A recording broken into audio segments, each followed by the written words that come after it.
अभी गौतम गंभीर head coach बनने के 6 महीने हुए हैं। जब 6 महीने, आज से 6 महीने हम बात कर रहे थे कि हेड कोच गौतम गंभीर ही बने। क्यों? क्योंकि इंडिया में एक एग्रेसिव कोच होना चाहिए।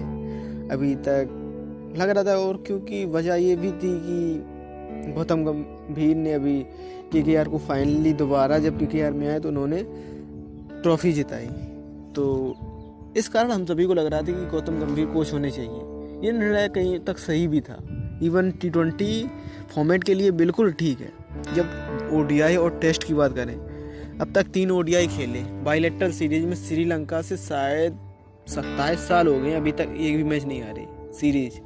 बट ऐसा हुआ कि इस बार हम एक भी मैच नहीं जीत पाए। कई बार तो ऐसा लगा कि हम जीत गए बिल्कुल, वो भी हम हार गए।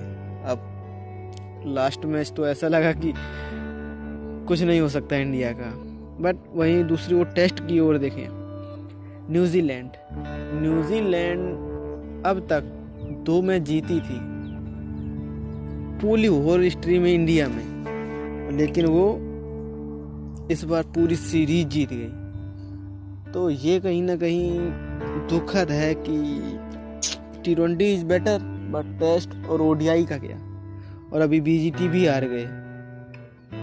अगर हम द्रविड़ साहब की बात करें तो इंग्लैंड के साथ हुए था 5 मैचों की सीरीज, जिसमें हम पहला मैच हार गए। तो सभी को लग रहा था कि नहीं अब कुछ नहीं होगा, अब इंडिया सीरीज जीतना लगभग मुश्किल है। बट पिछले 4 के चारों मैच जीते, जिससे इंडिया ने एक अजीब नहीं कहना चाहिए कि लगभग 1-2 दशक पहले का रिकॉर्ड तोड़ दिया, जिसमें एक मैच हारने के बाद बैक टू बैक 4 मैचेस जीते।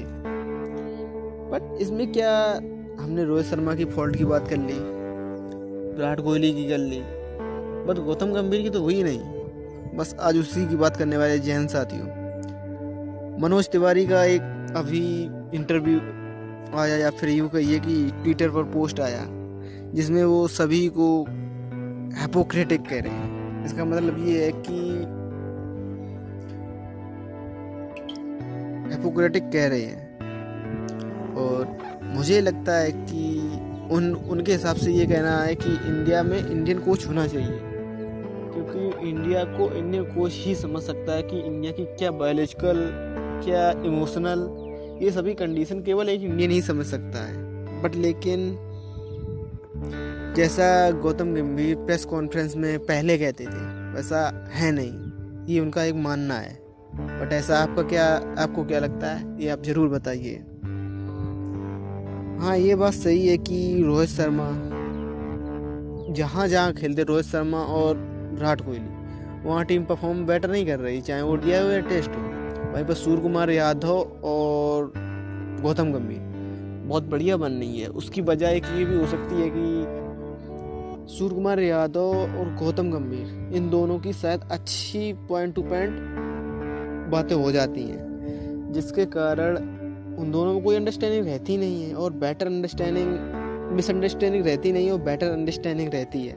वहीं पर रोहित शर्मा और विराट कोहली, ये दोनों ऑलरेडी मैच्योर हैं, तो शायद मेरे लिहाज से ये बात नहीं कर पाते होंगे। और सनी पाजी कह रहे थे कि अभी बीजीटी में 5 मैचेस हुए हैं, जिसमें लगभग सभी बार 5 बार लगभग हर बार विराट कोहली बाहर जाती हुई बॉलों पर आउट हो रहे हैं। तो उनको लग रहा था कि प्रैक्टिस में क्या ये नहीं करवाई जा सकती है, इस प्रॉब्लम को ख़त्म कर दें। बट मुझे लगता नहीं ये प्रॉब्लम केवल उनके साथ है। वहीं रोहित शर्मा देखें, वो भी कुछ नहीं कह पा रहे हैं, और रोहित शर्मा का इंटरव्यू देखें तो वो सेंसिबल आदमी और मैच्योर आदमी बात कर रहे थे। तो ये बात है कि हाँ, कुछ तो गड़बड़ है, और मेरे ख्याल से ये गड़बड़ सॉल्व कर लेनी चाहिए, क्योंकि जब ड्रेसिंग रूम से चीज़ें बाहर आती हैं तो अच्छा नहीं लगता है। हम हारे और जीते, मैच के 2 पहलू ही होते हैं, बट चीज़ें ना बिगड़ें वो ज़रूरी होता है। और मुझे लगता है ये शायद इंडिया के लिए अच्छा नहीं है, क्योंकि ड्रेसिंग रूम से बाहर बातें जाने। वैसे आपको क्या लगता है कि इंडिया में किसकी गलती थी? एक तो न्यूजीलैंड से सीरीज आ रहे, फिर बीजीटी भी हार गई, अब WTC से बाहर है। अगर हम इंग्लैंड से जीतने की बात करें तो इंडिया एक इंग्लैंड से क्यों, बांग्लादेश से जीतने की बात करें तो बढ़िया पोजीशन में थी। बट आज ऐसी हालत में है कि हम सभी एक दूसरे पर उंगली उठा रहे हैं और कहीं ना कहीं इससे